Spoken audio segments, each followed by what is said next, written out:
vai colocar só as aulas. Tem desde o começo lá. Todas as nossas aulas. A gente antes a gente fazia vídeo e depois a gente começou a gravar só áudio, que estava dando trabalho demais gravar vídeo. Eu tinha que me arrumar. Eu gosto de repetir pra Você vai fixar. gostar de... Vamos fazer a nossa oração, né? Para nós entrarmos nesse último momento. Hoje nós vamos falar só de demônio, como diz. Vamos se preparar aqui. Vamos descer o fogo. Vamos descer o fogo. Tá pegando banho de arruda hoje. O motor sempre parece as tiradas, né?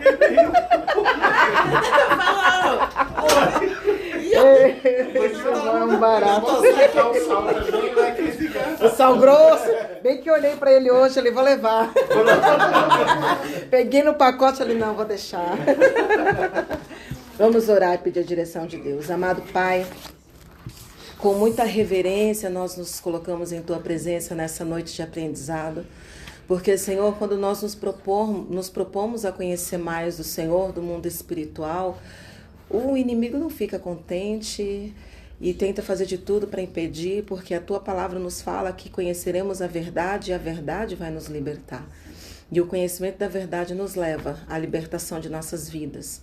Por isso te pedimos, Pai, vem nos esclarecer, nos fortalecer, nos guiar nesse assunto que não é um assunto fácil, mas um assunto que com a Tua ajuda nós vamos conseguir trazer clareza aos nossos entendimentos.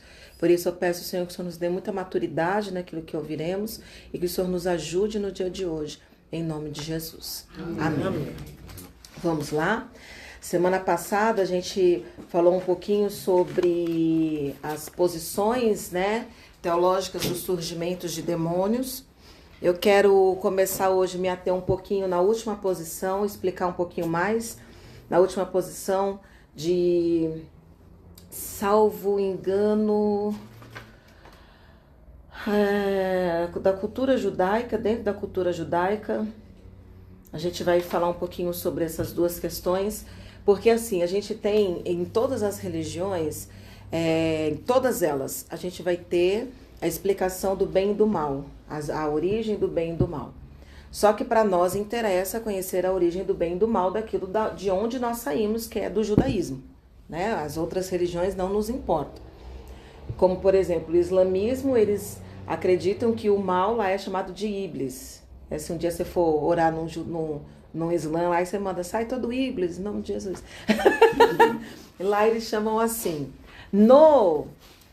Para nós, como é que surgiu esse nome, né, de Satanás, como é que surgiu toda essa questão, é o que a gente vai começar a destrinchar um pouquinho hoje, além daquilo que a gente já falou lá de Ezequiel, de Isaías e de Apocalipse. Eu acho que eu nem vou voltar nesses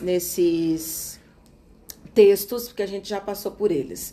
Mas o que o judaísmo fala, e aqui que a gente tem que começar a ter muito cuidado, o que acontece? No meio do caminho, ali entre os 400 anos que Deus ficou em silêncio na Terra, surgiu um sincretismo religioso, que é da onde a gente fala que é a questão do Cabala, que mistura o judaísmo com o esoterismo, com o ocultismo e várias outras coisinhas. E ali dentro começou a trazer nomes e elementos e acabou se misturando com o nosso entendimento, o nosso conceito de inimigo, de anjo caído, de demônio, e aí começou a misturar-se tudo no meio do caminho.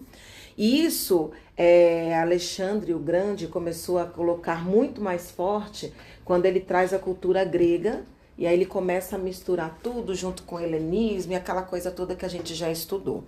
E lá nessa época surgiu um nome, que vocês, não sei se vocês já ouviram, mas ouviram hoje, o nome de um líder, não é Satanás, Satanás foi o anjo que se rebelou, mas um líder dos anjos do mal, que inclusive para o judaísmo eles chamam até hoje de Azazel. Para eles o inimigo é Azazel, que é o príncipe, o que governa a rebelião. E Azazel a gente encontra na Bíblia. É isso que é o curioso também. A gente vai chegar lá quando a gente encontra Azazel e qual é o conceito bíblico de Azazel e como eles misturaram no meio do caminho. Vamos ver lá o conceito bíblico de Azazel? E onde Azazel ele aparece? Justamente aí eu descobri mais coisas do livro de Enoque. Você vê que a gente vai estudando e vai descobrindo mais coisas, né? Hoje eu estava ouvindo um teólogo que eu gosto muito dele, inclusive lembrei dele porque David falou na aula passada. Já fazia um bom tempo que eu não o ouvia, o Lamartine. E aí, ele é muito bom, muito bom. E aí ele estava explicando sobre o livro de Enoque e ele trouxe mais algumas informações que eu não tinha escutado. Inclusive, até peço perdão, porque eu não tive tempo de ver a veracidade, mas por vir dele eu acredito que seja verdade, né? Ele estava explicando que porque um dos motivos que Enoque não foi aceito como um livro inspirado pelo Espírito Santo, porque é uma escrita que não foi escrito por uma única pessoa. Tem contribuições de muitas pessoas nesse livro de Enoque e durante muito período de tempo. E por ter o nome de Enoque e completamente impossível Enoque ter escrito, porque à época nem a escrita existia, quando Enoque andou vivo pela terra, quebrou-se mais também essa credibilidade de dizer que inspirado pelo Espírito Santo. E é justamente o livro de Enoque que muitas pessoas aconselham que todo cristão deveria ler, porque o livro de Enoque ele foi aceito, não sei se vocês sabem, na Bíblia Etíope. A Bíblia Etíope, da galera lá da Etiópia, eles aceitam esse livro de Enoque como um livro canonizado. Só que o protestante, o cristão protestante e o católico não. É um livro onde os dois têm consenso de que não. Mas o etíope aceita, a Bíblia Etíope tem ele.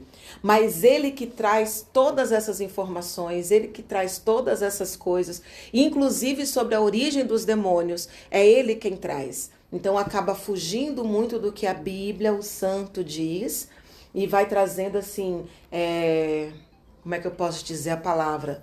Mas vai trazendo muita explicações místicas, talvez, essa palavra eu possa usar, para o surgimento dessas outras coisas.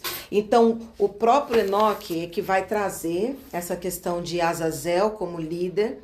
E aí, vamos ver primeiro o conceito bíblico, depois eu explico o conceito de Azazel que Enoque traz. Vamos abrir lá em Levíticos? Na realidade, hoje também vai dando uns livros bem... Depois eu falo como é o que eles colocaram, o tal de Maciel, sabe, segundo eles lá. A gente tem que estar muito emocionalmente preparado para ouvir.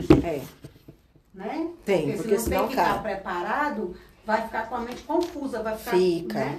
Então tem que estar emocionalmente preparado para escutar. Porque senão dá um nó. Por isso que eu nunca li esse livro de Enoque. As pessoas aconselham, as pessoas aconselham que se você não tiver uma teologia forte, você acaba caindo, porque é muito mais, eu estava explicando outro dia aqui no culto, é muito mais, já falei para vocês também, é muito mais palpável, é muito mais digerível essas explicações do que a coisa simples com Deus. Porque as coisas com Deus é coisa muito simples. Nossa, é possível que seja tão simples assim? Não, tem que ter alguma complicação, tem que ter alguma coisa. Porque é essa coisa, esse mistério, essa coisa que eu pego, que eu faço, não é possível que é só isso. Então, em busca disso, que o ser humano vai escorregando nessas muitas coisas, né? Mas onde surge Azazel na Bíblia? Eu vou explicar primeiro na Bíblia, para não confundir a nossa mente, tá? Vocês já ouviram falar da festa de Yom Kippur? Eu já. É uma festa judaica, onde eles fazem a semana, agora, atualmente, né, eles fazem a Semana do Perdão. É uma semana que eles passam pedindo perdão, limpando, se purificando, tal, tem que perdoar, confessar, Na Bíblia, como é que funcionava o Yom Kippur? Uma vez por ano, eles pegavam 2 bodes. Chovendo? Ai, minha roupa no varal. Minha roupa no varal. Tava quase seca. Já tava seca, minha, com certeza. Obrigado, Jesus. Obrigada. Levei a cabeça da dona de casa, né?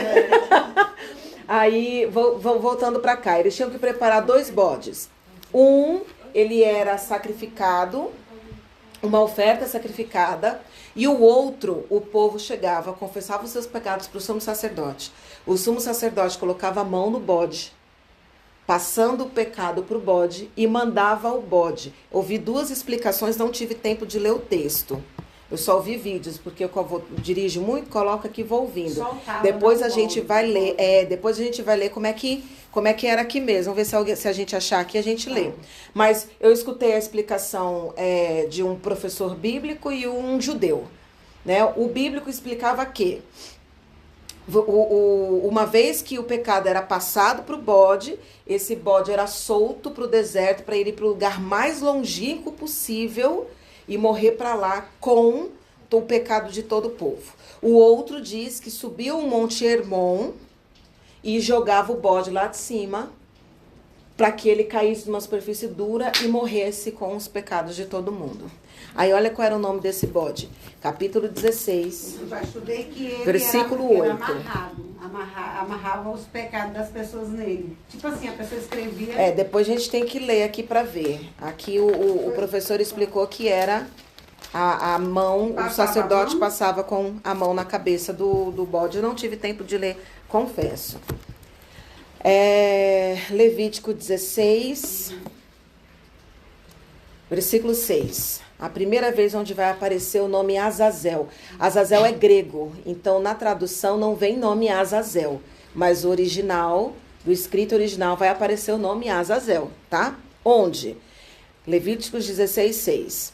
Depois oferecerá o bezerro da expiação. Essa palavra, expiação, Azazel.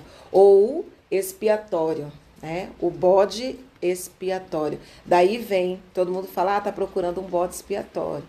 Daqui que vem isso aqui, né? Que era o bode que morria no lugar do outro que realmente era o culpado. O bode que levava a culpa de todo mundo. Quer abrir um pouquinho para ventilar? Ou tá tranquilo para vocês? Aqui tá assim, ó. Depois de haver oferecido o novilho do Abre a janela um sacrifício pouquinho. pelo seu próprio pecado e ter realizado o ritual da expiação por si mesmo e pela sua casa. Que era Arão que fazia isso. O sumo sacerdote. O Arão lançará sorte sobre os dois bodes, uma sorte para o Senhor e outra pelo bode emissário. Olha lá, o bode emissário é o Azazel, versículo 8. Aqui onde a gente vê. Aí o Arão vai pegar o bode sobre qual que é a sorte do Senhor e oferecerá para expiação dos pecados. E 10. Mas o bode sobre o qual cair a sorte para ser bode emissário, é Azazel. Será apresentado vivo diante do Senhor para expiação com ele, para enviá-lo ao deserto como bode emissário. Aqui a gente vê de novo Azazel. Esse nome, emissário ou expiatório, que no grego se escreve Azazel. É aqui que a gente vê esse nome. Na nossa Bíblia a gente não vai ter esse nome escrito porque estamos em português. Mas é só vocês grifarem esse nome, ó, bode emissário. Na minha Bíblia fala emissário. Tem muitos que são expiatório. A sua tá como? Emissário? É bode emissário que tá escrito? O seu tá com Azazel. Esse aqui é o King James. Legal. Lançará sorte mediante duas pedras, uma com o nome de Yavé e outra com o nome de Azazel. E daí o bode sobre o qual caía a sorte para Azazel. Aí aqui que vem... Aqui fala Azazel direitinho. Isso. Legal. Aí que vem 2 bodes. Aí lança sorte. Um vai ser para expiação dos pecados, para ser oferta ao Senhor. E o outro vai ser para ser enviado ao deserto com os pecados do povo. Esse é o emissário. Esse é o emissário, que é Azazel. Mostra para ela a tua Bíblia, mostra para eles. Aparece o nome Azazel na Bíblia dela. King James. Essa Bíblia... Eu estava lendo essa semana sobre essa questão de tradução. E aí um teólogo estava falando que uma das traduções mais fiéis é essa aí que ela tá. Essa King James aí que ela tá. Olha lá. Então já tem o nome, ó. Tem o nome Azazel. O bode Azazel. Legal, né? Tem a tradução mesmo de Azazel. Então, essa aí é o conceito. O conceito da Bíblia de Azazel é esse bode que leva o pecado ao deserto. Aí daí a gente entende Jesus falando.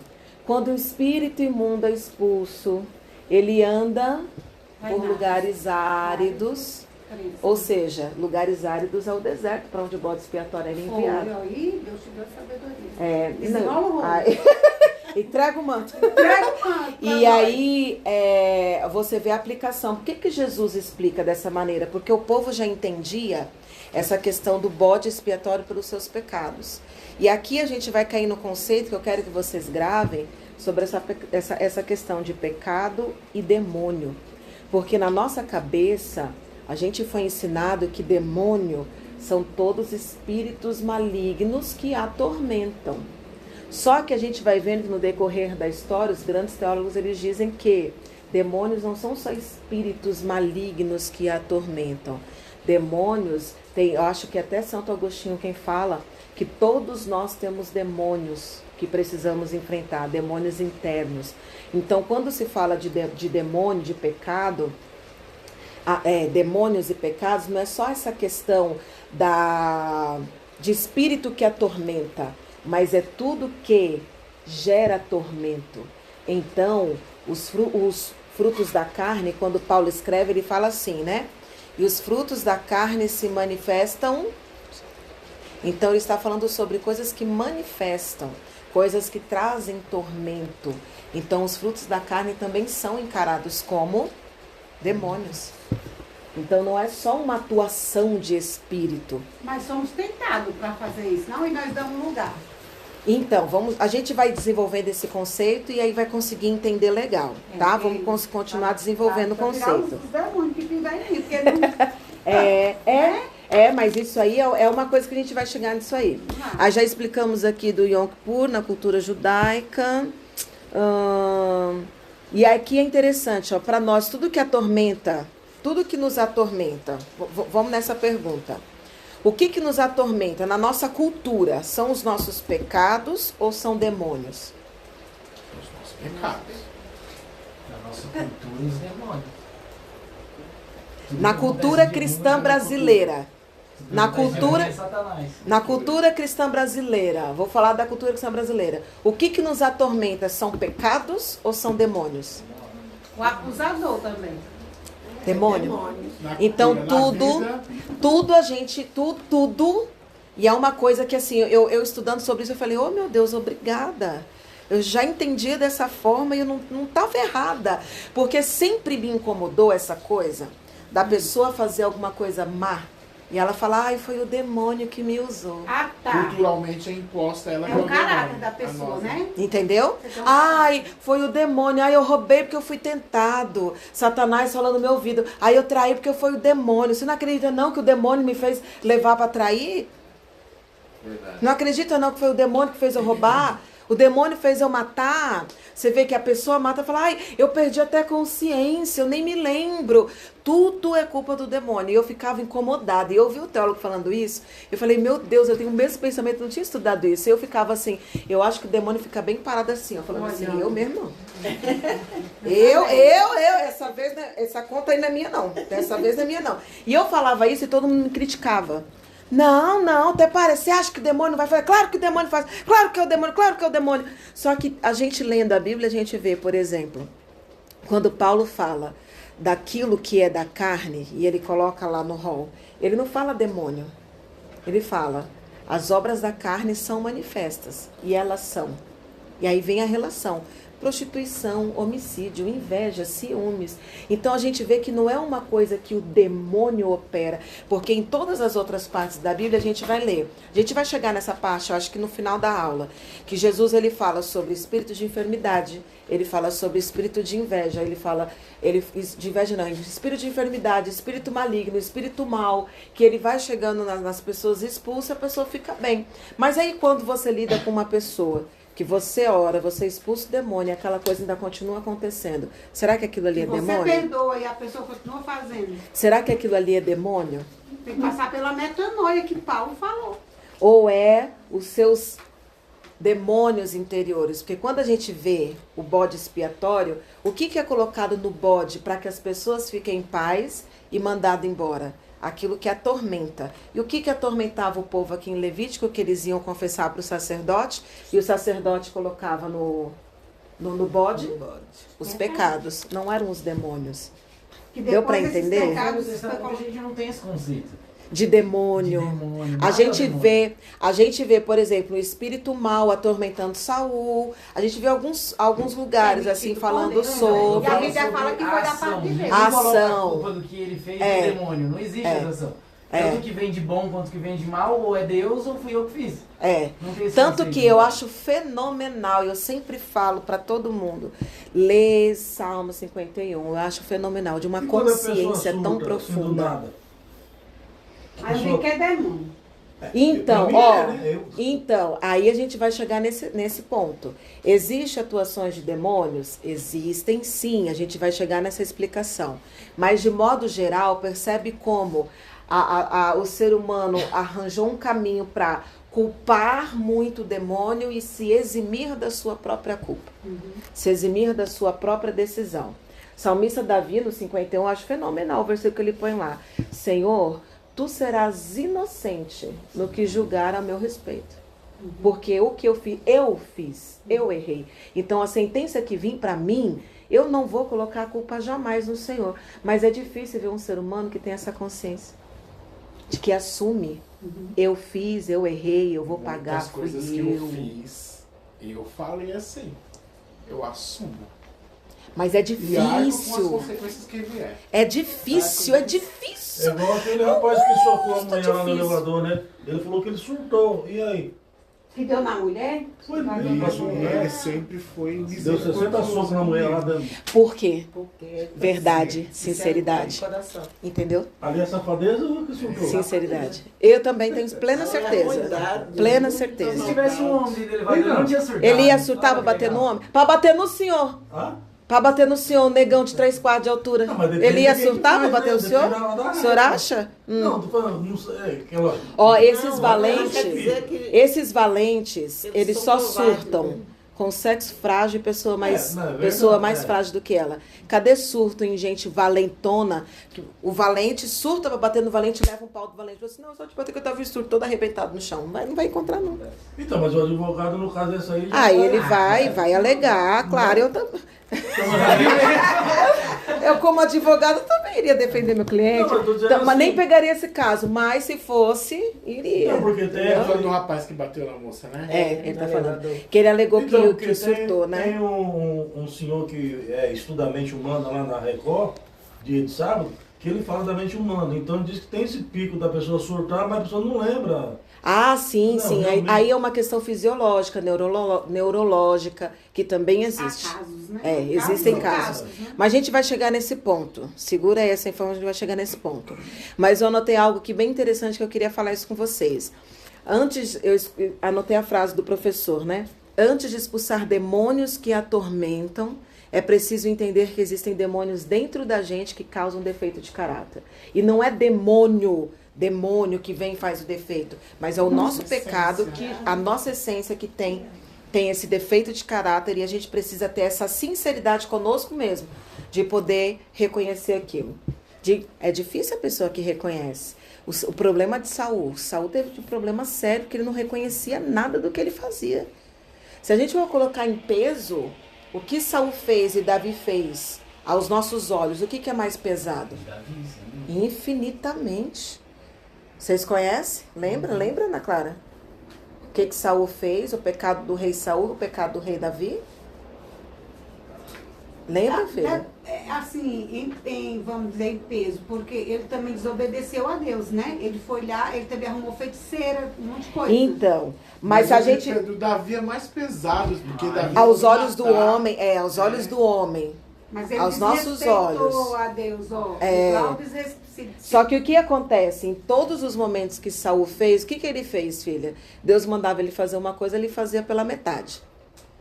Mas é a vontade dele. A vontade dele. E Um dos pecados que eu acho mais assim, eu falo, poxa vida, Saul, como é que... vai sacrificar a Deus, e tá lá esperando o profeta chegar pro sacrifício.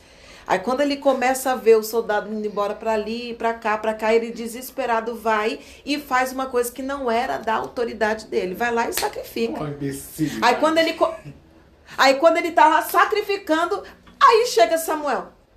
Oxi, Fez. oxi. E ele ainda queria ir embora. esperasse mais um Mas você sabe qual pouquinho. a ira de Deus também, eu acho ali? Porque ele queria envolver Samuel, que era reto diante de Deus, não Samuel. Nas não pataquadas tem problema, dele. não. É. Então você vê, ele não adulterou, ele não matou, mas ele desobedeceu. Mas diante de Deus E ele é- não se arrependeu. Não se arrependeu. Essa é a questão. Quando Samuel chegava a puxar a orelha, ele falava: não, mas qual o problema? Eu só quis fazer o bem. Você que demorou. Você, ixi, ainda jogamos Samuel. Você Exatamente, demorou exatamente, demais. você que demorou. Você que. A culpa não é E quando minha. ele E também se ele trouxe tivesse os arrependido? reis Mandou matar todo mundo, Ana. Vai lá na cidade, mata tudo. Aí ele vai e mata só o que ele quis. Isso eu achei. Aí Mas fica. o ouro, Mas- prato, que não podia. Não podia. Matou todos os levitas de lá. Também. Matou tudo. Matou Mas trouxe tudo. o rei. Aí trouxe o rei, trouxe o gado, o melhor de gado, prata, ouro, tudo que brilhava aos olhos dele, que ia pegar onde? Na vaidade dele, né? Ele Aí ficou bem insano mesmo. Samuel chegou assim: "Oh, você obedeceu?" Obedeci? Mas que banido de ovelha é esse que eu estou ouvindo? Ah, não fui eu não. O povo ficou com o melhor, mas foi só para sacrificar para Deus. Ainda Aí você justificou. imagina a ira de Deus, porque quando Natanael chegou para Davi e contou a história, ele disse logo que era ele. Essa é a ovelhinha diferença. fofinha, Essa é a diferença. Já Saul é nojento. Se você for estudar, dá vontade de pegar ele queria subornar Samuel. Era, o tempo E todo. Samuel já estava no caminho certo. É como uma pessoa que quer dizer assim: rapaz, eu vou roubar essa empresa. E o cara tá lá de bom, é bom pro patrão, é tudo. Rapaz, ó, não é nada não, tu só pega e leva pra casa. É um negócio assim. Aí a gente vê essa questão do reconhecimento, né? É como chegou ao nariz de Deus, né? bem imundo, né? Toda oferta que a gente chegou ao nariz do Senhor bem fedorento, tanto que Deus rejeitou. Aí você vê, né? Saul reinou 2 anos com Deus, perdeu a Deus 38 anos. Quem reinou? Seus próprios demônios, sua vaidade, o seu querer, a sua vontade. E é nisso que eu queria deixar aqui de lição para nós. Estamos aqui 3, 6, 8, 9 pessoas, né? A gente sempre possa olhar para o nosso interior e ver os nossos próprios demônios, os nossos defeitos e reconhecer os nossos defeitos, porque diante de Deus que conta muito é sinceridade. Davi errou, mas errou feio. Mas quando foi chamada a atenção, a máscara dele, ele caiu, ele não se importou com o reino, ele não se importou com o lugar, ele não se importou com nada, e tanto que ele escreve, Salmo 51, não retires de mim a tua presença. Em nenhum Senhor, tire momento, tudo de mim, mas não tire de mim a tua presença. Em Pronto, nenhum isso momento você quebrou, vê ele né? pedindo, não tires de mim o teu reino, não me deixe passar vergonha. Ele não queria perder a presença de Deus, e o Senhor perdoou ele. Tanto que quando o Natan tá voltando no meio do caminho, Deus fala, pode voltar e falar pro meu servo. Pode, né? Deus já ouviu o clamor. Mas não deixou de ter julgamento. Ele não deixou de ter Agora eu consequência. fico pensando, o que é A que consequência. estava fazendo nua? Porque naquele tempo não era tão difícil as mulheres... Ela tava tomando banho no quintalzinho dela, tava muito calor. Ela tava muito calor, tava dentro da residência dela. Tava na residência dela, devia estar muito quente, sozinha, Ele tava lá entediada. em cima, mas aí Tava longe do palácio, o palácio dele era longe, não era assim uma coisa que ele tava aqui, ela tava ali, ela tava lá na casa A dela. guerra tava no palácio. Ele devia estar na guerra com o povo. Eu acho que ela tem um pouquinho de culpa. Igual eu. Eu achei que ela ia fazer tomando, sabendo que Aí o ela pessoal foi ia ali olhar. tomar um banho, mas eu acho que ela pensou que não ia ter ninguém Era na toda altura mulher vendo que tomava ela. banho assim no meio do mundo. Ah, mas na laje? Quem ia ver na laje? Ela tava no ambiente Ah, da tava casa na dela. Se ele viu, outra pessoa viu. Não, porque ele tava no palácio. Ele tava lá de no cima pra alto baixo. e ele tava vendo de longe, ele não tava vendo de perto. Ele via como se fosse um borrão, assim. Aí ele Mas viu quando aquele o demônio borrão de bem dentro desenhado dele, e falou: Porra, de fora. Já tentou quero ver ele. mais perto. Deve ter sido tinha alguma nem coisa do binóculo, né, tipo. naquele Não tempo, tinha não tinha. binóculo, né? Enfim. Mas tudo isso para falar sobre essa questão de demônios. Tudo isso para a gente falar essa questão de demônio, de pecado, dos bodes ali. Aí, dentro desse conceito, vem Enoque trazendo e inserindo esse sincretismo. Aí o que Enoque vem e aparece falando? Que Azazel, ele na verdade não era um bode expiatório, não era porque... O que eles entendiam nessa época? Que Azazel significava o bode expiatório ou o local onde o bode ia, o ambiente onde o bode ia para morrer. Tinha esses dois significados. Aí ele já vem dizendo, não, Azazel não é um bode nem um ambiente. Azazel é um anjo caído, um dos anjos que se rebelou, que inclusive vai dizer que esse Azazel é o cara que liderou, presta atenção, liderou uma outra rebeldia no meio dos anjos caídos. Então, no conceito de Enoque, os anjos caíram 2 vezes, uma com Lúcifer e outra com Azazel.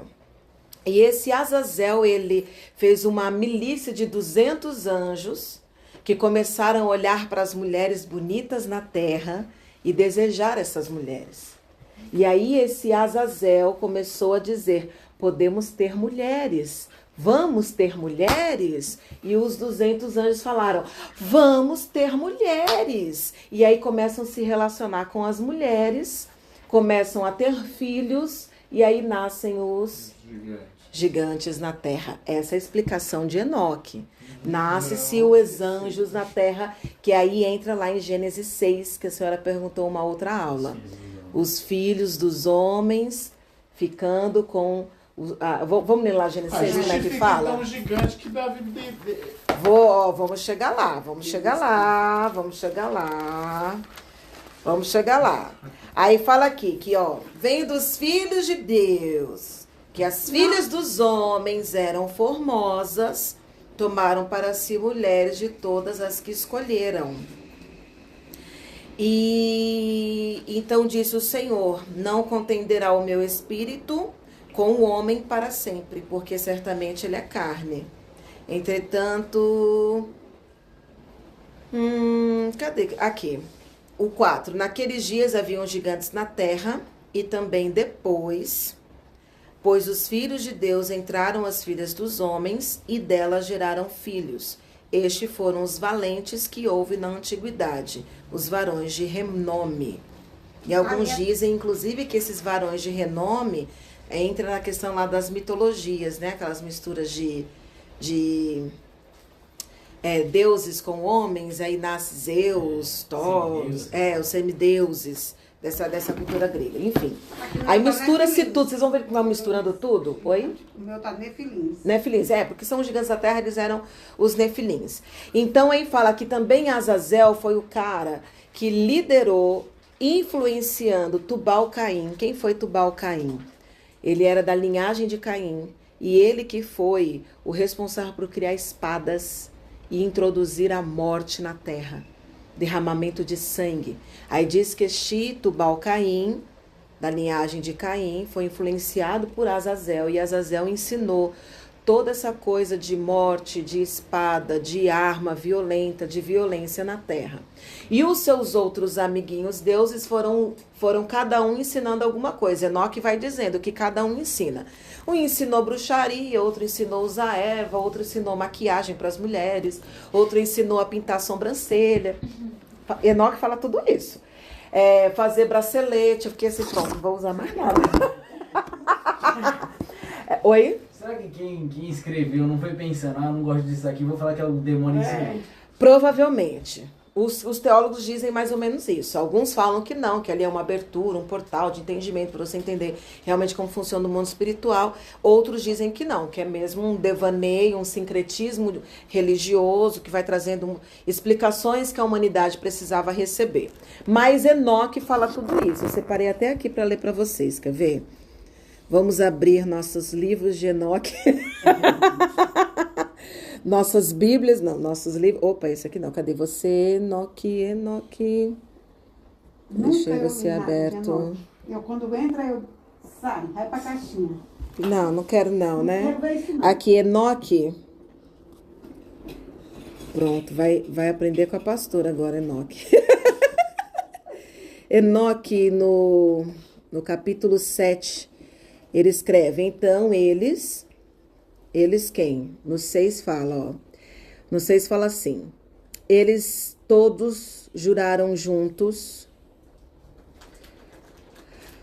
Vai, capítulo 6. E aconteceu depois que os filhos dos homens se multiplicaram naqueles dias e nasceram-lhe filhas, elegantes e belas. E quando os anjos, filhos dos céus, viram-nas, enamoraram-se delas, se apaixonaram, dizendo uns para os outros: vinde, selecionemos para nós mesmos esposas da progenie dos homens e geremos filhos. Então seu líder, Zamiasa, disse eles: eu temo que talvez possais indispor-vos na realização deste negócio. Aí eles fazem um tratamento, jura todo mundo que se um cair, cai tudinho junto, inclusive Azazel está no meio deles. Então eles tomaram esposas, cada um para si, e começaram a abordar com as quais eles coabitaram, ensinando-lhes sortilégios, encantamentos e divisão de raízes. Aí começa aqui a falar quem ensinou o quê. Azazel ensinou os homens a fazerem espadas, facas, escudos, armaduras, fabricação de espelho, manufatura de bracelete, ornamento, uso de pintura, embelezamento das sobrancelhas, o uso de todo tipo selecionado de pedras valiosas e toda sorte de corante para que o mundo fosse alterado. A impiedade foi aumentada, a fornicação multiplicada, eles transgrediram e corromperam todos os seus caminhos. A Mazareque ensinou todos os sortilégios. O que é sortilégio? Sortilégio é feitiços, tá? É todos os sortilégios e divisores de raízes. A Armers ensinou solução de sortilégios, você solucionar as feitiçarias. Bacaial ensinou observadores das estrelas. Olha aí, ó, coisa de demônio, astrologia. Aquibel ensinou sinais. Tamiel ensinou astronomia. Aqui eu fiquei arrasada. Falei, até astronomia? Se você lê as estrelas, mas enfim. E Azaradel ensinou o movimento da lua. Diz que tudo isso foram os anjos caídos que ensinaram. Pastor, e agora? Eu acredito nisso, sim ou não? O que eu aconselho para vocês? Não. Fiquemos com o que a Bíblia diz. O que o livro de Enoque não foi reconhecido pelos nossos pais, tantos e tantos e tantos movimentos, canonizações, concílios, e eles nenhum deles acreditou que ele seria um livro inspirado pelo Espírito Santo. Tem aqueles que dizem que de verdade eles não quiseram esse livro porque abre um entendimento muito forte para o mundo espiritual e eles querem deixar o ser humano leigo de todos esses assuntos. Mas nós acreditamos que não. Né? A Bíblia, ela é sim completa e tem tudo que a gente precisa. E aonde é que vai caindo essas teorias? Vamos já derrubar uma delas? Olha que se falam de anjo aqui, Miguel, Gabriel, Rafael, Suriel e Uriel. Por isso, a pessoa que ficou me perguntando aqui na igreja, quero saber, quem me perguntou tanto de anjo aqui nessa igreja. Mas era todo culto, porque eu tenho uma caixinha, eu tenho que voltar a caixinha. Todo culto colocava lá, quais são os 7 anjos poderosos de Deus? Aí eu expliquei. Aí eu já expliquei de novo. Né? Quais são os... Explique nos 2 cultos, por favor. Que eu acho que quando eu explicava, a pessoa não estava no culto. Mas até hoje não sei quem é essa pessoa. Porque eu acho que ela deve ter escutado ou lido o livro de Enoque, ou escutado sobre. E o livro de Enoque traz realmente esses nomes. E não só 7, ele traz, eu acho que é 9 ou 12. De nome de anjos, Rafael, aí tem todos esses nomes. E isso trouxe essa inserção e durante esse gap, aqui onde eu quero voltar. Azaziel aqui no... Azaziel, e alguns falam Azazel. No 10, aqui, no 10, 12. nesse aqui, exatamente nesse período dos 400 anos que começa a surgir todas essas histórias. E por que elas caem por terra? Porque se fosse a miscigenação de filho dos homens, que eles interpretam como sendo anjos, com os filhos de Deus, que eles interpretam como anjos, com as filhas dos homens, todos eles e toda essa geração morreu no dilúvio. Então, como é que a gente explica os gigantes lá de Davi? Como é que se explica os gigantes que aparecem depois? Por quê? Porque a gente aprende, a gente está aqui em Gênesis 6. E aí a gente vai ver que logo Gênesis 8, Gênesis 7... Da terra prometida, dos espias? Então, aí a gente vai ver aqui em Gênesis 7 que há dilúvio, morre todo mundo. Só quem fica Só fica Noé e seus filhos. Algum deles era gigante ou relacionado com o anjo para que a semente do anjo seguisse? Então, foi Não. isso que eu prometi para a senhora uma vez aí, que se no dilúvio morreu todo mundo, como é que o filho de Noé saiu com a esposa e acharam outra tribo lá, que eles reinaram lá? Aí é questão do tempo, porque essa época, o que acontece? É a mesma coisa do início da humanidade. Como que Caim constituiu família? Porque o que a gente entende? Aquela época as pessoas viviam quase 1000 anos. Então, durante esses 1000 anos, elas iam gerando. Você vê, uma mulher em questão de 100 anos, ela gera 15, 30 filhos. Ela consegue gerar muito. Então, se cada mulher em 100 anos gera 30, 40, cada mulher que sai daqui mais 30, cada pessoa mais 30. Então, a humanidade, ela se multiplica muito rápido, Então, por conta do tempo. Acabou com tudo, né? Só Aí sobrou. começou-se a multiplicação de novo. Aí o que acontece? Qual que é o nosso, onde a gente se pega? Porque a gente lê um capítulo seguido do outro. E a gente acha que esses eventos foram próximos. Só que há um período de tempo gigantesco entre um capítulo e outro. Então, o que a gente ensina que aconteceu? Que durante essa situação de que saíram da arca, eles começaram a se multiplicar, até vir essa questão do reino, que eu não me recordo, sinceramente, mas vir essa questão do reino, já houve toda essa multiplicação na terra de novo. Eles já começaram a se multiplicar e ter filhos, e vão se distribuindo e criando tribos e seguindo, entendeu? Então, o que entende-se quando se fala? Eu tô com um livro aqui que eu trouxe para vocês para indicar, do meu professor, Elias Soares de Moraes. Perguntas difíceis de responder. Esse é o volume 3. Eu acho, salvo engano, ele já está nos 5 volumes. E ele vai explicando todas essas questões difíceis da Bíblia à luz da teologia. Essa de Gênesis 6, eu trouxe, falei, chegar lá eu dou uma lida. Eu sempre chego com uns 30 minutos, dá tempo. Quando eu cheguei e fui olhar, tem quase 100 páginas explicando. Eu falei até para Ana Clara. Eu falei até para Ana, será que em 20 minutos eu consigo, Ana, ler tudo, uma leitura dinâmica? E claro que eu não consegui. Mas cheguei na resposta. Mas ele vai explicando e refutando cada coisa que cada pessoa fala. Por que não pode ser isso? Por que não pode ser aquilo? Por que não pode ser aquilo? Então, o que os teólogos hoje entendem, na sua maioria pacificado para a gente? Que os filhos dos homens e filhos de Deus são termos designados para geração de Sete e geração de Caim. Entendeu?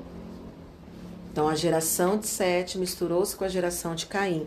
Porque lembra que tinha essa proibição? Então, aí viram que eram pessoas bonitas, começaram a se relacionar e nasceram gigantes.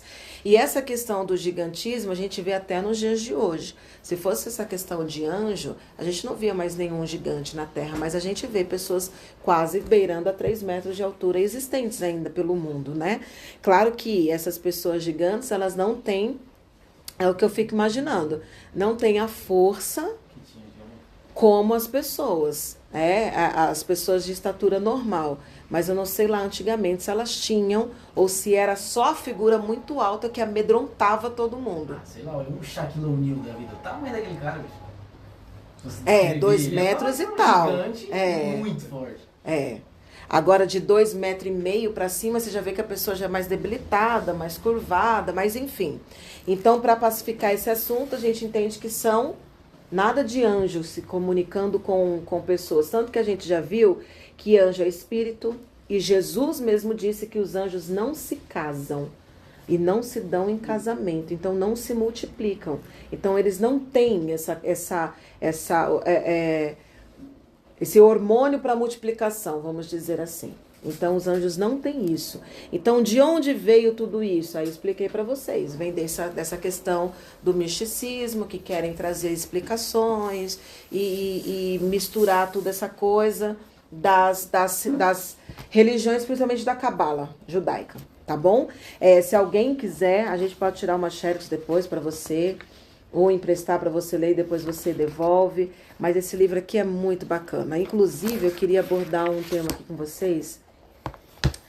Não sei se antes depois que a gente terminar ou se agora, Mas uma coisa que sempre me ficou sobre essa questão de Jesus, porque a gente sempre fala isso, eu cresci ouvindo isso, que Jesus foi ao inferno e tomou a chave do diabo. Quem já ouviu isso? Mas já lemos isso na Bíblia? Claro que não. Nunca lemos isso na Bíblia. Eu já estou um tempão procurando, já conversei com várias pessoas, e aí achei aqui a resposta do Pro para essa pergunta. Mas como E ele diz que fala. ele desceu as partes mais baixas, a gente tem que ir ao inferno. Tá, e desde quando o diabo é rei do inferno? Primeira coisa, que o inferno não é lugar do Satanás e nem dos seus demônios. Uma coisa que a gente erra muito quando a gente ora e fala, volta pro inferno, Satanás. Mas ele Inferno é nunca pra esteve onde? lá. Não. Ele nunca esteve lá. Jesus explica que quando o espírito ele sai de um corpo, ele vai para onde? Pro inferno e depois volta? Não, ele fala Ele pro lugar anda do- para lugares áridos e tenta voltar. Onde Pedro fala que tá Satanás? Ao nosso derredor, bramando como um leão, procurando a quem possa. Mas quando a gente Tragar. amarra e manieta ele e manda, eu vou pro inferno. É.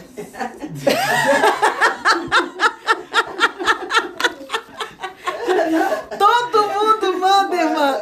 Todo mundo manda. Mas teologicamente isso está certo. A gente vê Jesus amarrando e mandando o demônio para o inferno. A gente não vê.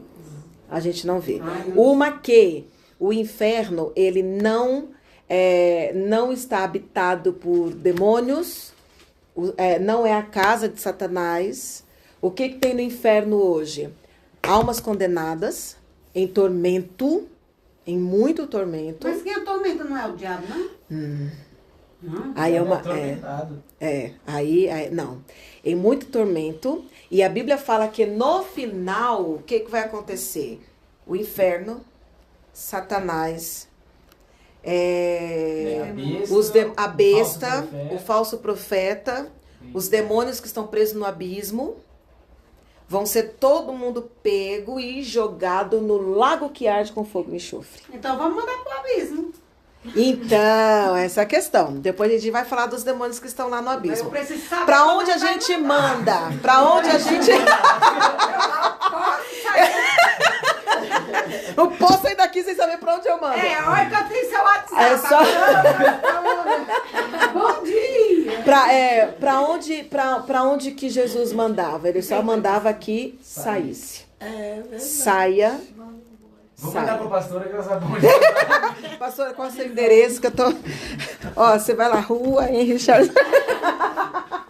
A gente só manda que saia. Amarrado, acorrentado, lançado nas profundezas dos infernos até o dia do juízo final. Eita, muito poderosa isso aí, né? Eu oro assim. Não, a gente só manda que saia. Como ele mandou pros porcos? Não foi pros porcos? Então, Olha, É. não mandou pro inferno. aí o que acontece? Aí a gente vai... Deixa eu só falar disso aqui, a gente continua. A gente vai seguir, porque isso aí também é um outro assunto que está previsto Estou curiosa agora. para o dia de hoje. Mas aqui, o que a gente aprende sobre... O que está escrito? Apocalipse 1:18. Vamos lá ver. Por que a gente pensa que ele foi ao inferno, lutou contra o diabo, de onde veio tudo isso? Apocalipse 1:18.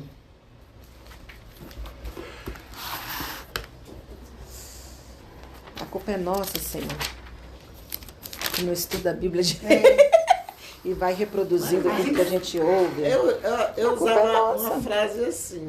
Oxe, eu não estava usando um provérbio chinês aí outro dia, crente que era bíblico? Não, O ele tá Rani, na não é Bíblia. não, ele tá assim, Rani, o Rani, não tá. Eu deixasse na Bíblia. Rani, você bote na Bíblia. Ela tá aí, cara. Já colocou e ainda leva pra tela. Como é que tu descobriu que era um provérbio chinês? Aí eu falei, eu vou achar. E quando eu dei o Google, eu falei, nossa, é um provérbio chinês, é errado. E agora? Tá tudo errado.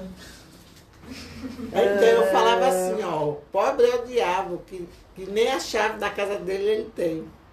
Quer dizer, eu sempre entendi também que... Por quê? Por causa desse versículo aqui, ó. E o que vivo e estive morto, mas eis que aqui estou vivo para todo sempre. Amém. E tenho as chaves da morte e do inferno. Então. Ele fala que tem a chave, mas não que ele Eu tô desceu ouvindo lá alguém. e tomou da mão do diabo a chave do inferno. Fala que ele tem a chave, ou seja, ele determina quem vai para o inferno. Não, mas lá quando fala em Mateus, Marcos, João fala assim, ele desceu porque passou os 3 dias. Não foi para partes mais baixas? Então, não me recordo. A gente leu aqui, a gente leu João, e João também não fala nada sobre. Podemos procurar, mas eu também não me recordo. Aí como vem A aqui? gente acha que a parte mais baixa é o inferno. Ó, como devemos entender essa expressão? Como já dissemos, apenas em sentido figurado, pois Jesus, ao dizer que tem a chave da morte e do inferno, queria apenas dizer ou declarar sua vitória ou triunfo e autoridade sobre ambos, pois por meio da ressurreição ele venceu a morte e venceu a sepultura. As palavras morte e inferno é bem possível que seja um paralelismo sinonímico, ou seja, 2 palavras diferentes para dizer uma mesma coisa. Na verdade, o que Jesus venceu foi a morte, que não o pôde reter na sepultura. Por outro lado, para fecharmos a questão, o diabo nunca esteve no inferno, Sheol ou Hades, no mundo dos mortos. Futuramente ele estará, não no Hades, mas sim no lago de fogo, onde o próprio inferno e a morte estarão com ele para sempre. Apocalipse 20:10. Vamos ler lá, Apocalipse 20:10. Baixou na parte mais baixa? 1 Pedro 3, 18 ao 20, depois Efésios 4, 9 e 10. É a inteligência artificial É maravilhoso. agindo rápido. Ou é Satanás. Fala que é Satanás, né? Ajuda aí. 1 Pedro o quê? 1 Pedro 3, 18. Eu abri em cima. Cristo foi morto na carne, mas vivificado no Espírito, no qual também foi e pregou aos espíritos em prisão, os quais, noutro tempo, foram rebeldes. Essa passagem é uma das mais citadas para apoiar a ideia de que Jesus desceu em um lugar onde estava o espírito preso, interpretado por muitos como Hades, Sheol ou Abraico, Sheol no hebraico, o lugar dos mortos. 8 foram salvos por meio das águas.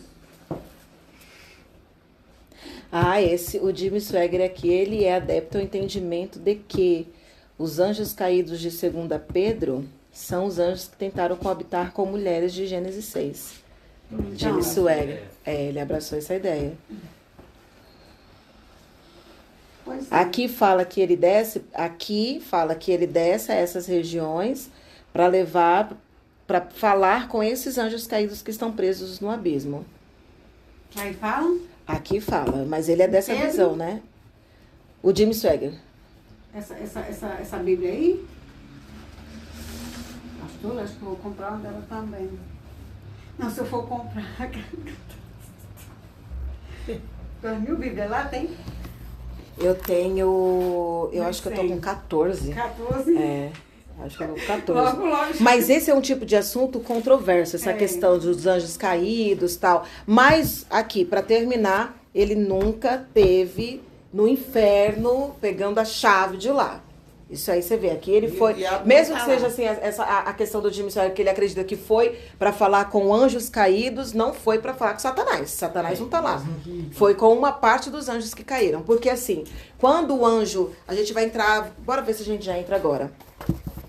Quando a gente vê lá em Apocalipse, a gente já leu Ezequiel, que ele foi um anjo que caiu do céu, da sua glória, né? O querubim ungido. Isaías fala que ele caiu. Jesus fala que viu ele caindo como um raio. E Apocalipse fala que quando ele cai, ele traz 1/3 desses anjos com ele. Ele convence 1/3 dos anjos e traz com ele. Desses anjos que caem com Satanás, com Jesus, olha, que caem com Jesus, ou com Satanás, que caem com Satanás, aí a gente vai ter alguns presos em alguns lugares, em diferentes lugares, como por exemplo, lá em 2 Pedro, é o que a gente estava lendo aqui, 2:4, foi esse que a gente leu? Tá em Efésios 4:9. Depois a gente volta lá, grava esse versículo aí que a gente já volta lá. 2:4, 2 de Pedro? 2 de Pedro, 2:4. Porque se Deus não perdoa os anjos que pecaram, um tipo específico de pecado, que alguns dizem que foi querer se coabitar com as mulheres, é uma das teorias, mas havendo-se lançado no inferno, ou tártaro, aqui é mais a palavra usada aqui é para tártaro, não Hades de inferno, mas para tártaro. Como é que tá na sua? 2 Pedro 2,4. 2,4. Vê aí como é que tá a sua. Chegando-vos ele a pedra viva, não. 2 de Pedro, tá em segunda ou tá em primeira? Ah, em primeira.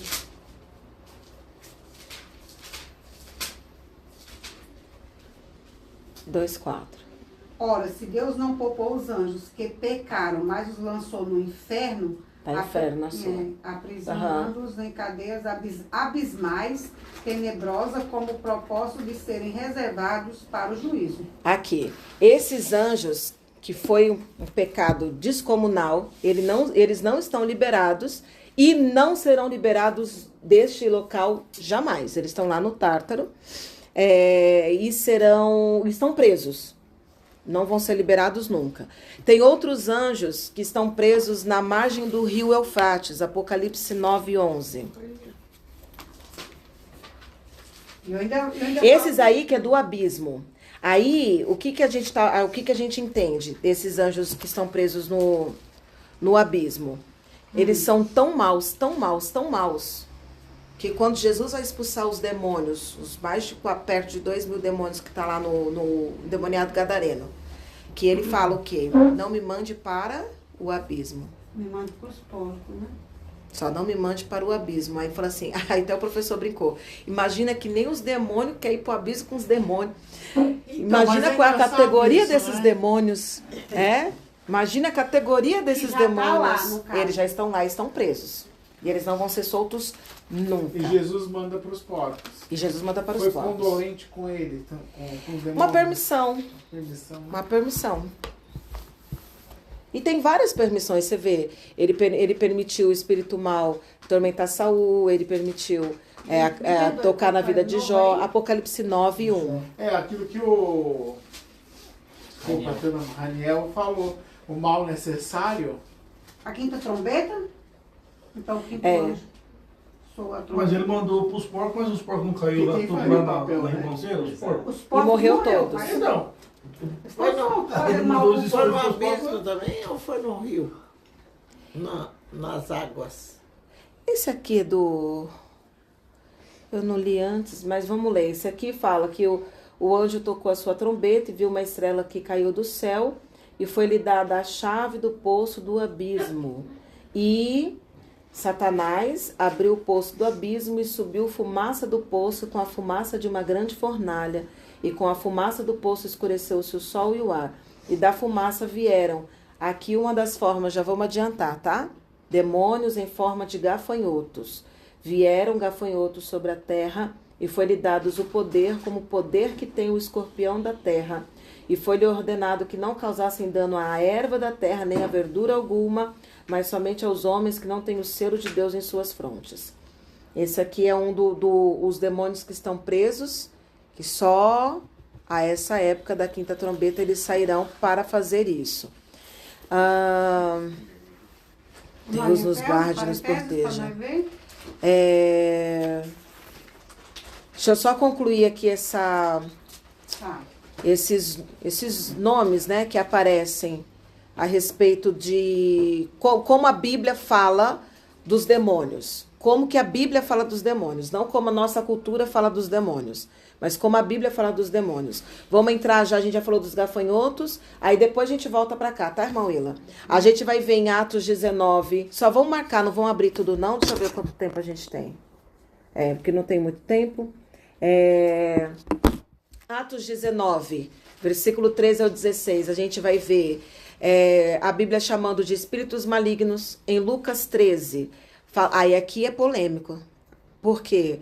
Porque tanto em Lucas quanto em Mateus, a gente vai ver pessoas doentes, que Jesus expulsa um espírito de enfermidade. Então aqui a gente precisa estar muito, eu vou inclusive Me lembra, quem está no curso de obreiro, de falar sobre esse assunto com os obreiros, que isso aqui é importante. Por quê? Porque às vezes a gente confunde que tudo que é doença é demônio. Mas não é. A gente vai ver Jesus, por exemplo, curando o cego, mas ele não expulsa demônio do cego. Ele passa o lodo, pede para se lavar e a pessoa fica curada. A gente vê Jesus curando os leprosos, mas ele não chama a lepra de demônio.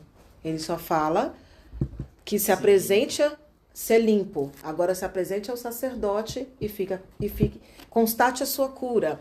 A sogra de Pedro estava com febre, ele chega e ele não fala demônio, ele fala febre. Ele repreende a febre. A febre. Então, a gente precisa buscar algo essencial para o cristão.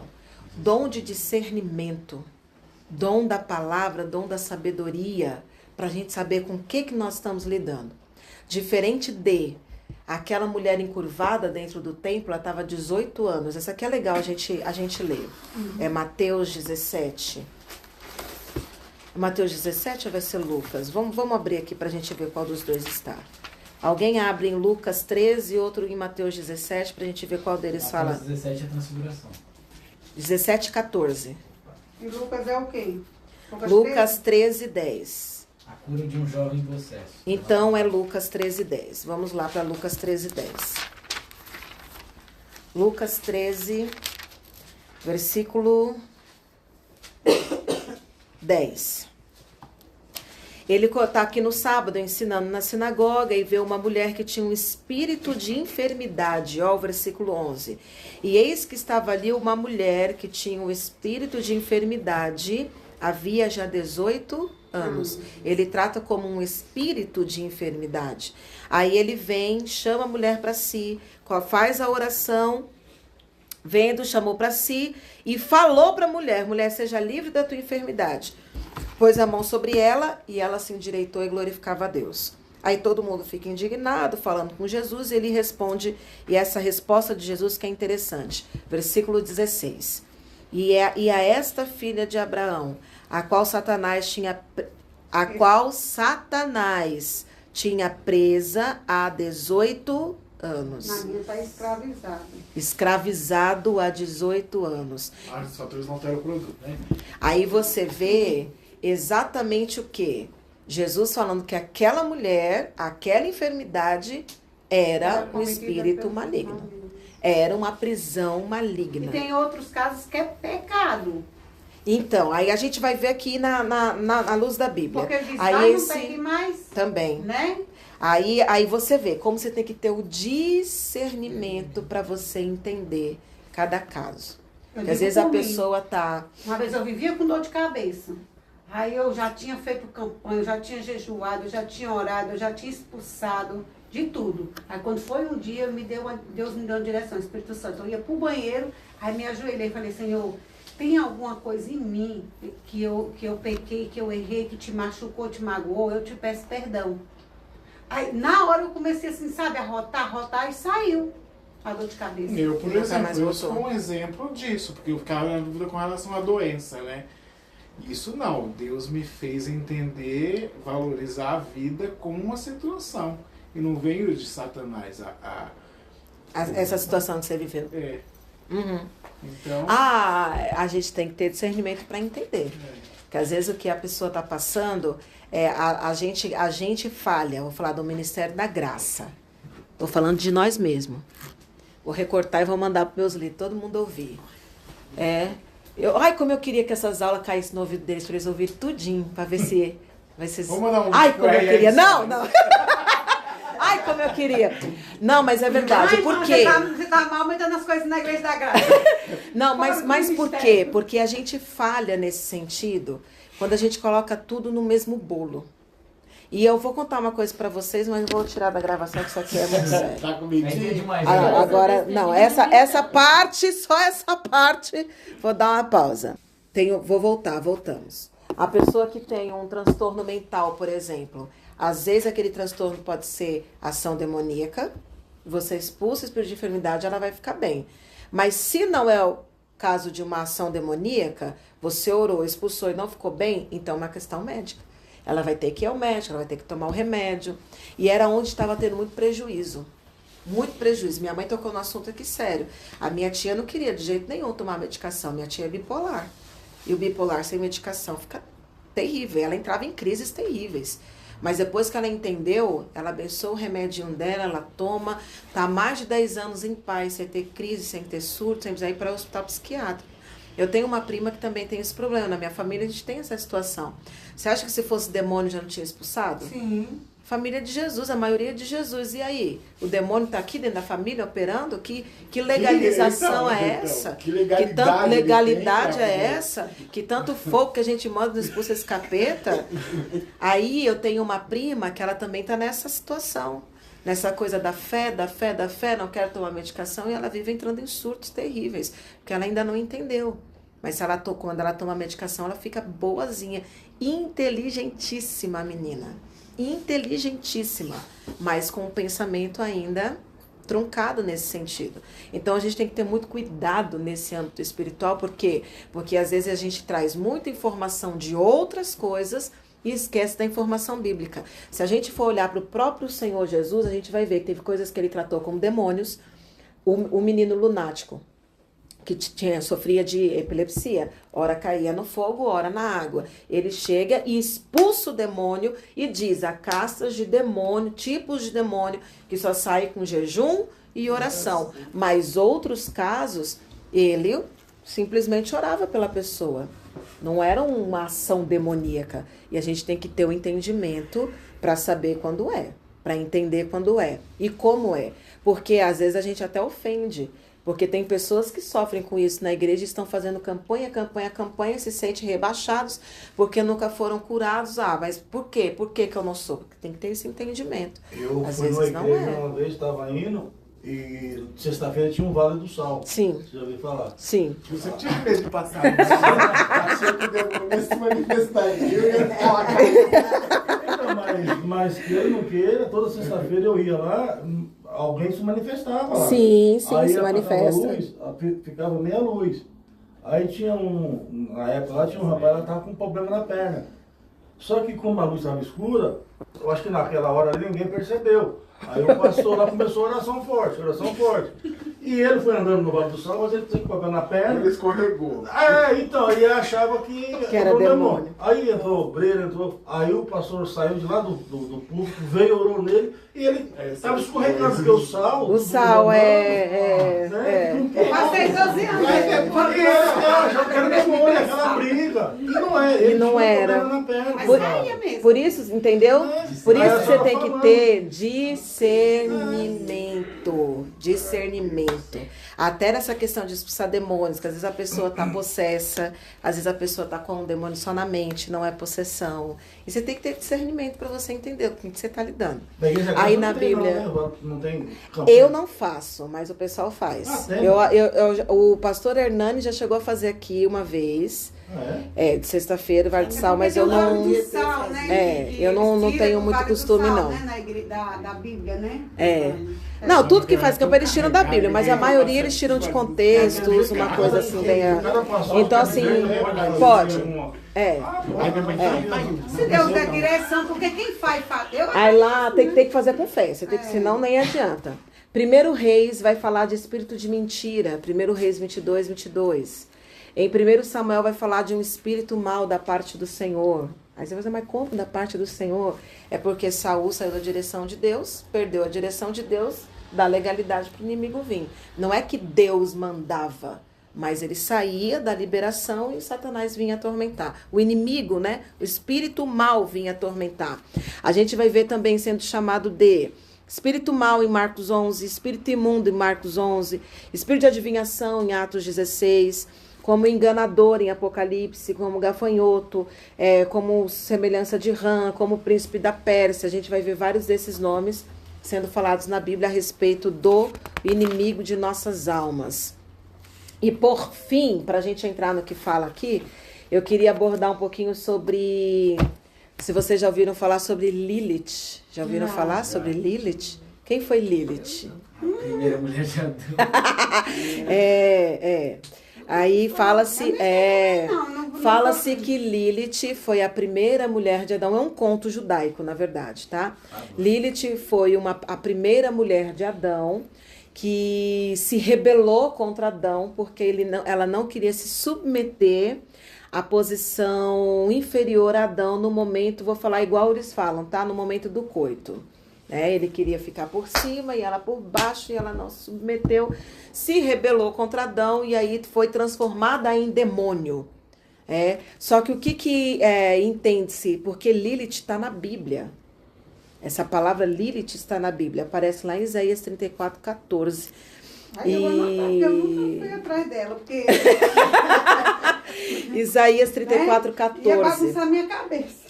Isaías 34:14 vai falar sobre animais da escuridão. O que significa? 54:14? 34:14.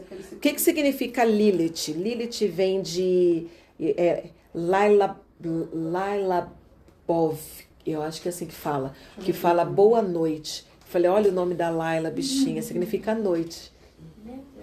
Laila Tov, boa noite. E Lilith é uma variação de Laila, que fala sobre noite e escuridão.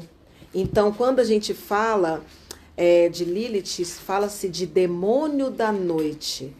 A Bíblia vai falar de demônio da noite, animais que andam na noite, na escuridão. Quer ver? Abre lá, Isaías, para vocês verem. Então, realmente, ela existiu antes da Eva, então. Não existiu, não. Vamos já chegar aí. Tá aqui o nome dela mesmo. Isaías 34:14. Tá aí na sua Bíblia? Lê pra gente aí como é que fala. Tá assim, ó. No 14, e animais do deserto se encontrarão com hienas, bodes selvagens clamarão um ao outro. E Lilith, criaturas noturnas, pousarão ali e encontrarão descanso e refúgio. Tá vendo? Lilith fala de animais noturnos, demônios da noite. Então, aí eles criaram esse conto em cima de Lilith, um conto de que seria a primeira mulher de Adão. Só que aí, lá, Gênesis já refuta isso, que fala que fez Adão, fez dormir, criou Eva. Sim. Mas Paulo também reforça isso lá em 1 Timóteo. 1 de Timóteo, capítulo 2.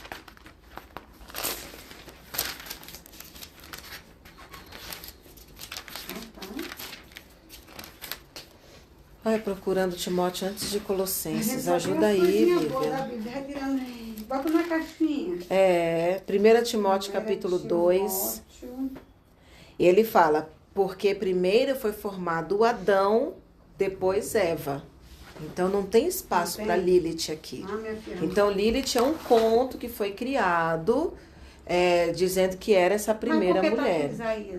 Mas não é que ela existe. Eles tiraram esse nome Lilith deste versículo e criaram esse conto por ser um demônio noturno. Entendeu? Por que ela virou um demônio noturno? Aí eles explicam. Por que agora ela é colocada aí como um demônio? Ela não é bem ela, mas enfim.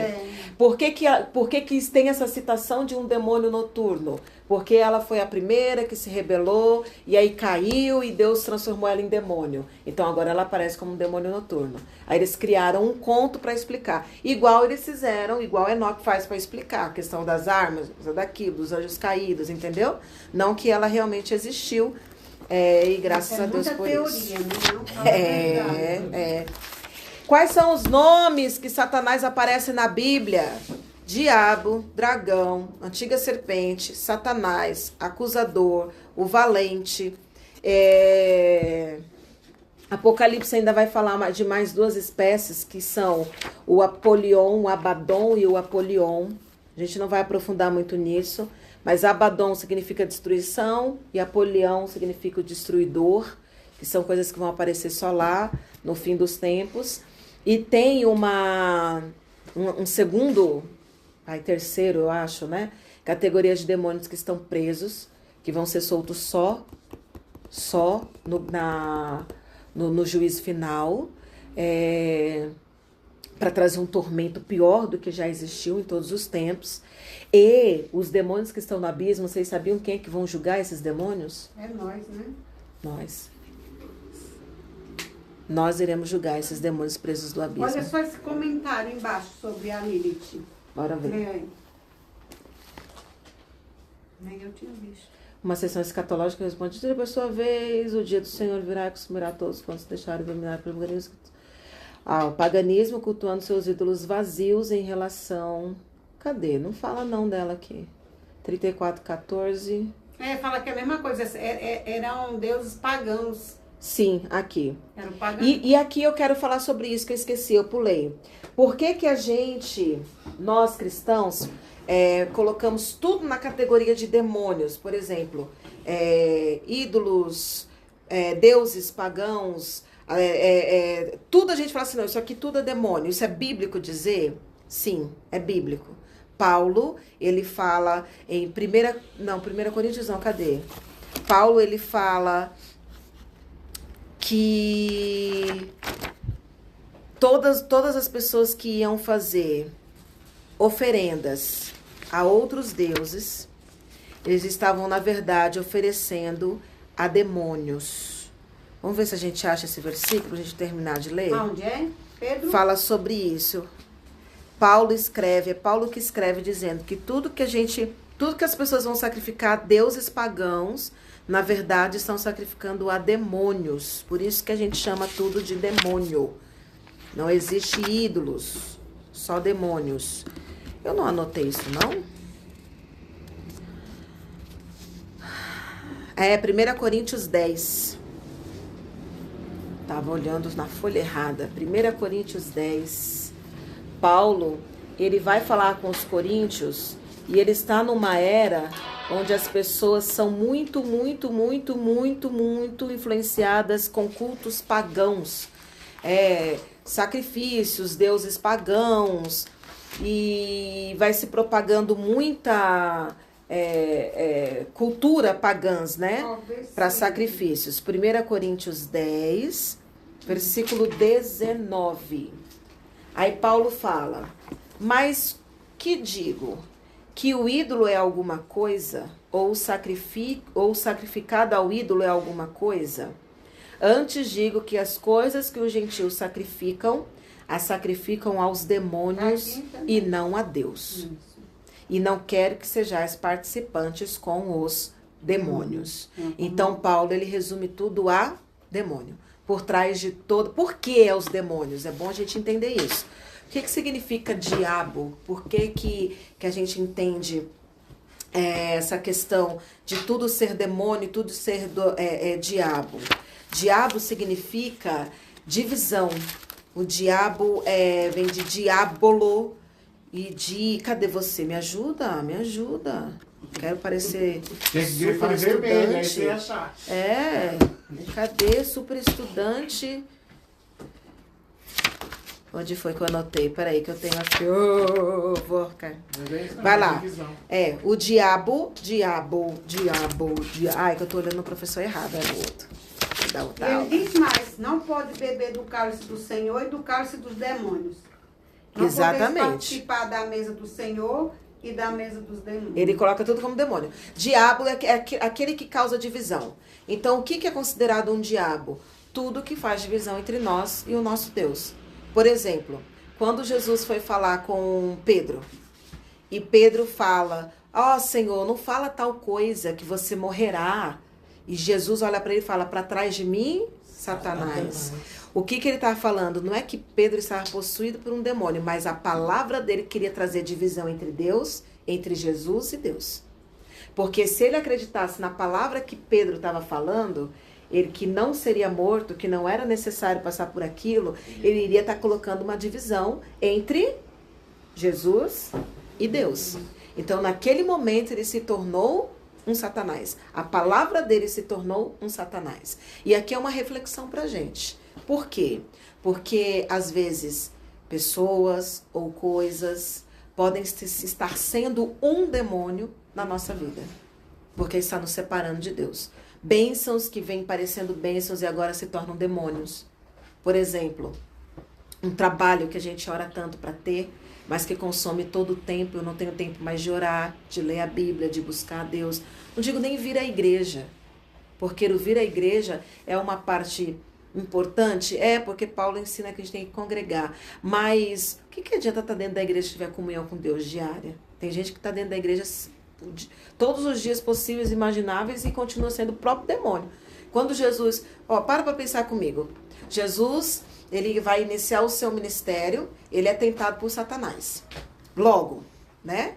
Para ver se ele ia ser aprovado para pregar, ele é tentado logo por Satanás. Logo ali em Mateus 4, ele é tentado. Quando ele termina de ser tentado, para onde ele vai?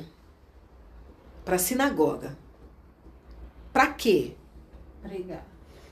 Por quê? Porque lá ele encontra mais demônios do que do lado de fora.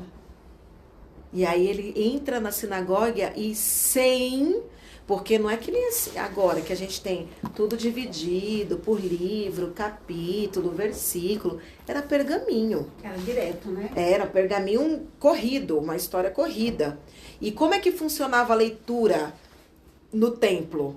A pessoa ia lá dentro, pegava um pergaminho, entregava na mão a mão. A pessoa abria e começava a ler. Era assim, aleatório a leitura. Aí Jesus entra no templo e trazem para ele de forma aleatória, espiritual, e ele abre bem em Isaías, que lê: e o Espírito de Deus está sobre mim, e ele me ungiu para pregar as boas novas, a libertação, colocar em liberdade os cativos. Então ele veio para trazer, em primeira instância, libertação. Uma coisa que eu não contei para vocês, mas lá em uma das teorias de Joséfo, Flávio Joséfo, vocês sabem que ele foi um grande historiador, né? E Flávio Joséfo, ele coloca para a história, e ele é muito importante para os judeus, né? Os judeus consideram muito Flávio Joséfo. E a gente está falando de Flávio Joséfo, é um nome que parece ser atual, mas é um nome muito antigo. A gente está falando de escritor dos dias de hoje. O cara era escritor, escritor lá daquela época. E ele narra, sendo assim, né? Ele registra que os judeus entendiam que Davi foi o primeiro exorcista que já esteve na terra. Por quê? Porque quando ele tocava a harpa, o espírito de Saul saía. E Salomão foi o grande exorcista. Porque Salomão é muito... Salomão, ele me inventou poções mágicas para libertação de demônios. Aí tem o livro das receitas das poções de Salomão. Então, dentro da cultura, Davi o primeiro, o Salomão exorcista master. Aí a gente vai ver Jesus iniciando seu ministério fazendo o que em primeiro lugar? Libertação. Agora eu entendi porque que a Aline Israel fez uma vez uma reportagem que tem muitos maçons que pegam umas coisas de Salomão e eu não entendi. Salomão, ele é tido como o pai do ocultismo. Salomão, ele é tido como pai do ocultismo e o criador da maçonaria. O criador da maçonaria, Salomão. É o pai Salomão. E aí a gente entende por quê. Não sei se vocês já pensaram, o cego, quando ele vai clamar para ficar livre, ele grita como? Jesus, filho de Davi, tem misericórdia de mim. E aí dizem que é exatamente por isso.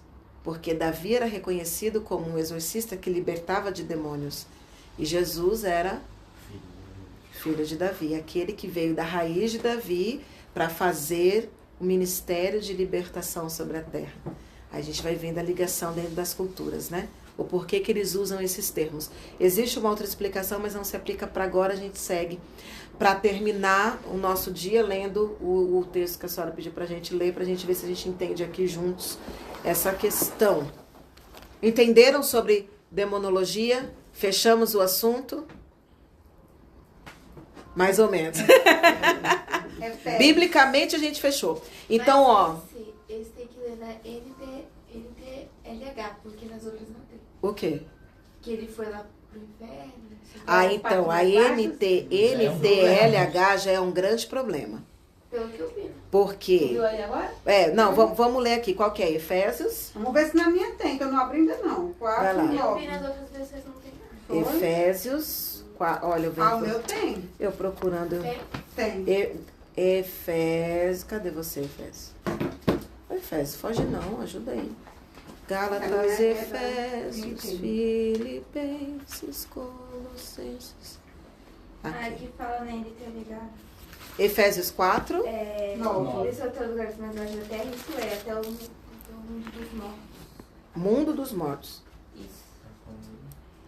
Ora, que ele tenha subido, que é senão que também antes tinha descido às partes mais baixas da terra. Sim. Imediatamente antes da sua ascensão em glória, o que seria feito em triunfo, ele primeiro baixou ao paraíso para libertar todas as almas crentes naquela região, o que ele fez. Aí não fala da chave do inferno.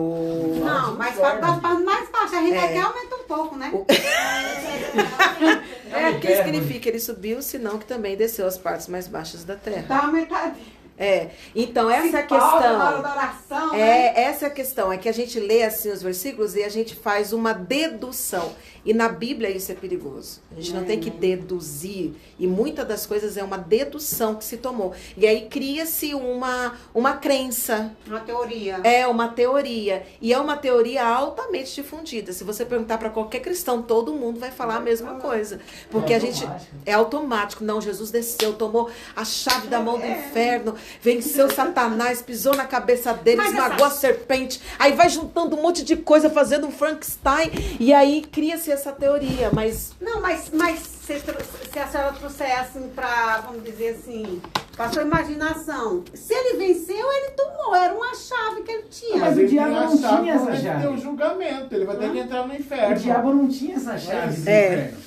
Mas Adão deu essa legalidade pra ele. Não, ele deu a legalidade, mas não a chave. É isso que a gente tem que entender. A chave sempre esteve e sempre estará com Jesus e com Deus.